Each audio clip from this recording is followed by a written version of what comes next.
slow up, no I don't take shit. I got no love for the fakeness. If you wanna play tough and wanna hate this, I'll always show up.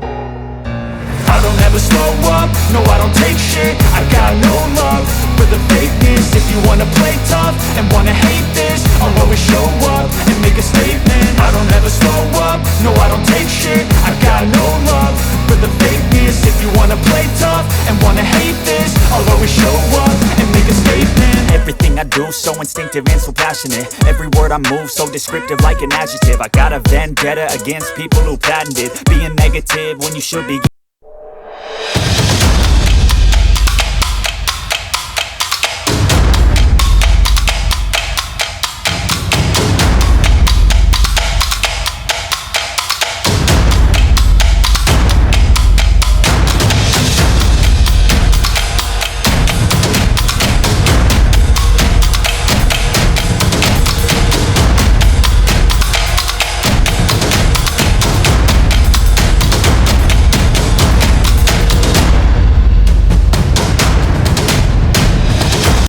Assalamualaikum warahmatullahi wabarakatuh.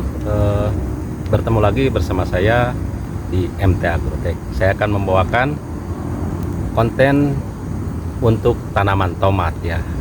Kemarin sempat dibahas untuk tomatnya, yaitu antara tomat rendah menengah dan tomat dataran tinggi. Nah, di sini saya berhubung saya wilayah adaptasinya rendah menengah, jadi saya menanam tomat lowland ya, atau tomat sayur atau tomat rendah menengah ya. Jadi saya di sini adalah ketinggiannya 400 sampai 500 mdpl ya. Ini saya di wilayah Kecamatan Cigombong, Kabupaten Bogor. Jadi kurang lebih ya segitu untuk ketinggiannya, 400 sampai 500 mdpl. Nanti para sahabat petani bisa melihat atau bisa menyimak ataupun bisa menonton konten saya.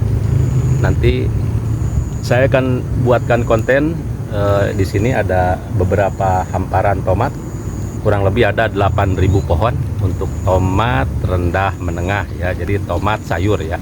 Jadi untuk tomat sayur ini sangat cocok untuk dataran rendah menengah ya. Tapi kalau nggak salah untuk tomat rendah menengah atau lowland itu juga bisa ditanam di dataran tinggi ya. Kelebihannya seperti itu untuk tomat lowland ya. Jadi bisa ditanam di atas 500 ya untuk tomat dataran rendah menengah ya. Jadi disesuaikan saja kurang lebihnya untuk penanamannya ya, kebutuhannya ya. Jadi lebih spesifik itu untuk produksi lebih baik dan lebih bagus ya. Jadi mari kita bahas dan mari kita lihat untuk di part satunya, yaitu tomat dataran rendah menengah. Jadi tetap stay tune di channel saya, yaitu channel MT Agrotech.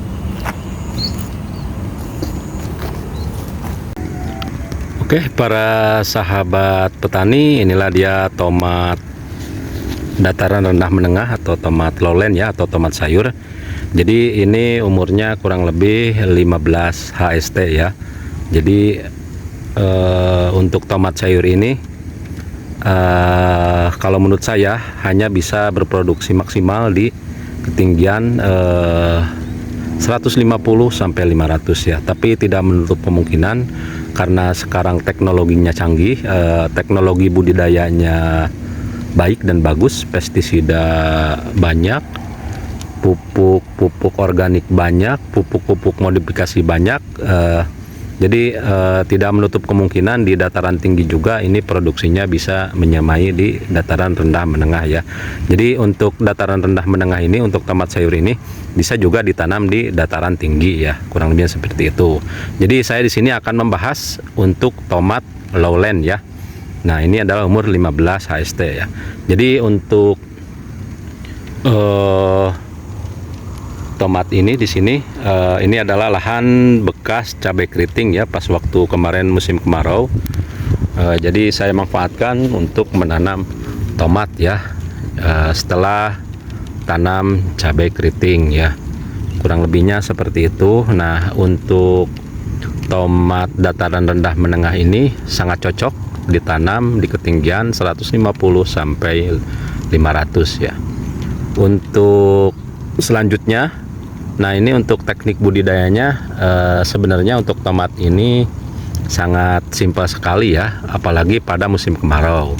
Jadi untuk penyakitnya, hama dan penyakitnya untuk di musim kemarau sangat rendah sekali ya. Tetapi berbalik arah, untuk pada musim penghujan, tomat adalah tanaman yang sangat, kalau menurut saya, harus menyiapkan amunisinya yang sangat banyak ya. Jadi bukan sangat susah ya. Jadi untuk pemeliharaannya harus ekstra ketat ya, karena di musim hujan ini untuk kadar N-nya itu sangat tinggi sekali. Jadi untuk pemeliharaan tomat ini pestisida dan pupuknya harus disiapkan ya. Jadi ini umur 15 hari saya aplikasikan di sini. Saya tetap memakai asam amino ya, itu mereknya banyak. Mengapa saya selalu memakai asam amino? Karena untuk agar dia tidak stres terlalu lama ya, dan untuk mempertahankan juga imunitasnya ya, imunitas tanaman tersebut ya, khususnya tomat ini ya, untuk diberikan asam amino ya. Nah, oke, kita jalan-jalan lagi ke kotakan berikutnya.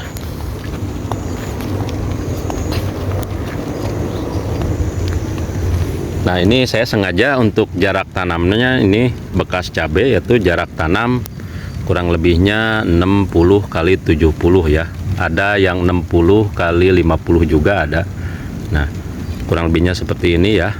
Nah, untuk pemeliharaannya di musim hujan ini kita harus mempersiapkan ya untuk setaran ya. Karena setaran itu menentukan hasil vegetatif yang bagus ya. Nah, untuk setaran pertama ini di sini saya menyiapkan pestisida ya. Kita sambil jalan saja menyiapkan pestisida yang berbahan aktif ya. Untuk insektisidanya saya memakai pertama ya. Saya memakai karbosulfan ya. Nah, itu bahan aktif karbosulfan. Itu mereknya banyak sekali di toko-toko pertanian ya, bisa dibeli, dan harganya pun sangat murah sekali ya. Itu bahan aktifnya karbosulfan ya. Kenapa saya memakai karbosulfan? Karena itu bisa membunuh atau menyingkirkan jenis serangga ya, seperti jangkrik, terus seperti ulat juga bisa. Kalau bahasa Sundanya mah simet ya, belalang lah, itu bisa juga ya. Jadi itu karbosulfan sangat tepat sekali pada waktu umur 15 AST ya. Nah, untuk fungisidanya saya memakai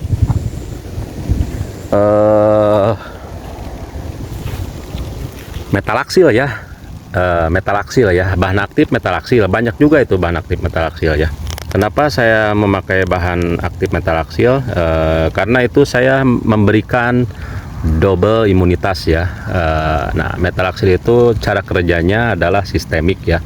Jadi untuk metalaksil ini dia bisa melindungi tanaman yang masih muda ya, yang masih muda.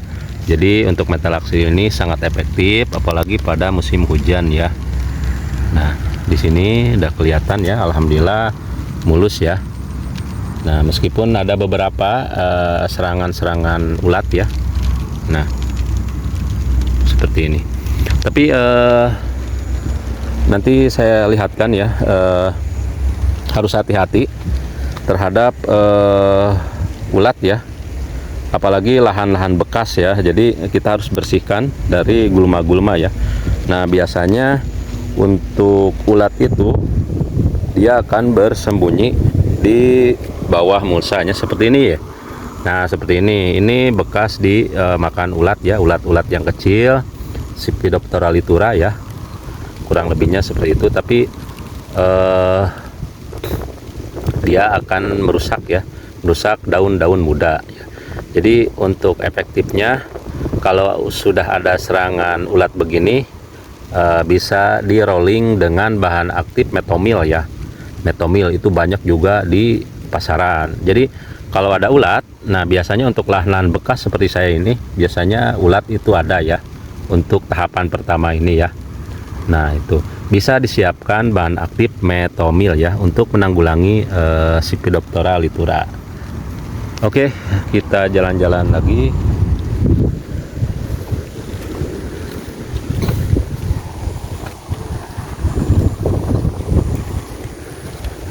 Nah, di sini juga saya nanti minggu depan akan melakukan pengecoran ya. Mudah-mudahan cuacanya bagus, cuacanya kondusif. Jadi saya akan memberikan masuk asam humat ya. Jadi untuk mempercepat pertumbuhan akar juga, dan memberikan juga unsur hara yang belum terserap oleh tanaman ya. Jadi fungsinya asam humat itu adalah untuk memperbaiki struktur atau hara-hara yang ada di dalam tanah. Kurang lebihnya seperti itu ya. Nah, di sini juga alhamdulillah ini baru disemprot asam amino seperti ini. Jadi para sahabat petani bisa memanfaatkannya ya. Karena asam amino itu tidak mahal ya, tidak mahal, harganya pun terjangkau untuk digunakan.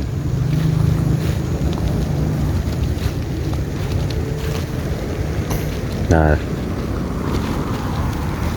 kurang lebihnya. Nah, saran saya kalau sudah berumur 15 hari,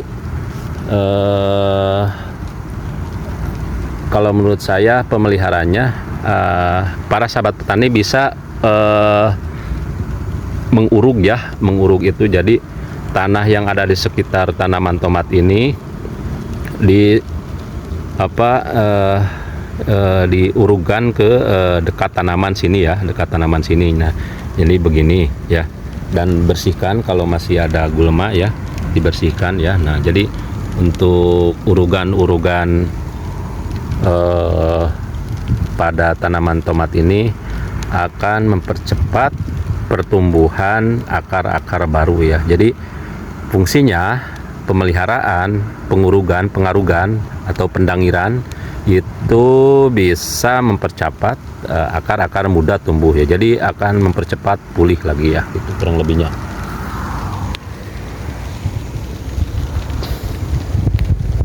Oke, kita lihat ini lahan bekas cabai ya, lahan bekas cabai langsung tomat.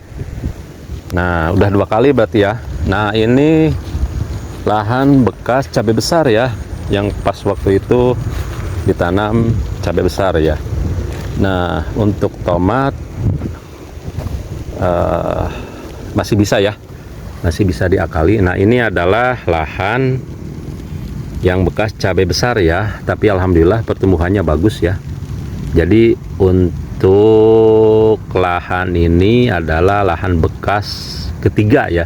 Jadi yang pertama itu cabai keriting, cabai besar, yang sekarang tomat. Jadi udah 3 kali lah. Jadi udah 3 kali jandanya. Ya, kurang lebihnya seperti itu para sahabat petani ya. Jadi jangan berkecil hati kalau misalkan lahan para sahabat petani itu udah janda 3 kali, bisa masih digunakan untuk tomat. Asalkan untuk area-area untuk lubang tanam ini digemburkan saja ya, digemburkan saja dan dikasih pupuk kandang kurang lebih 500 gram atau setengah kilo ya. Nah, untuk perawatannya kurang lebih di sini saya sama ya semuanya. Saya selalu memakai asam amino, dan insya Allah untuk minggu depannya kalau cuacanya bagus, cuacanya mendukung, ini saya akan kasihkan asam humat ya, saya akan corkan ya. Nah, seperti ini ya. Jadi kalau tomat ini nanti akan terlihat indah pada umur 30 sampai 45 ya. Itu akan terlihat bagus sekali ya.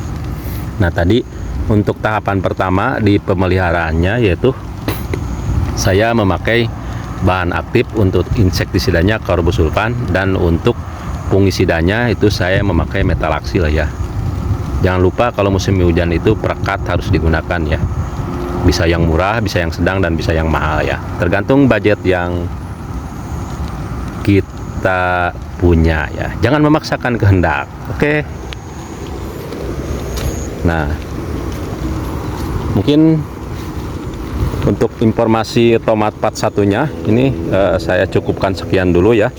Nanti kita pantau di umur 25 sampai 30 hari ya. Nanti untuk obat-obatnya apa saja, dan kalau pemupukannya saya tidak bahas karena pemupukannya itu kadang-kadang untuk para sahabat petani itu pasti berbeda-beda ya. Kalau soal obat dan soal pestisida ya, ataupun soal pupuk-pupuk organik itu banyak macamnya. Untuk pupuk kimia juga itu banyak perbandingan ya, atau pemakaiannya berbeda-beda di petani ya, kurang lebihnya seperti itu. Tapi alangkah baiknya itu ada standarnya ya, untuk per hektar berapa, untuk setengah hektar berapa ya. Jadi jangan terlalu kebanyakan, jangan terlalu kurang juga ya. Nanti para sahabat petani bisa memantau di channel saya, yaitu di channel MT Agrotech. Ini baru part 1. Nanti tetap stay tune, kita gas sampai panen ya, sampai panen umur 75 hari ya, kurang lebihnya seperti itu. Terima kasih. Wassalamualaikum warahmatullahi wabarakatuh.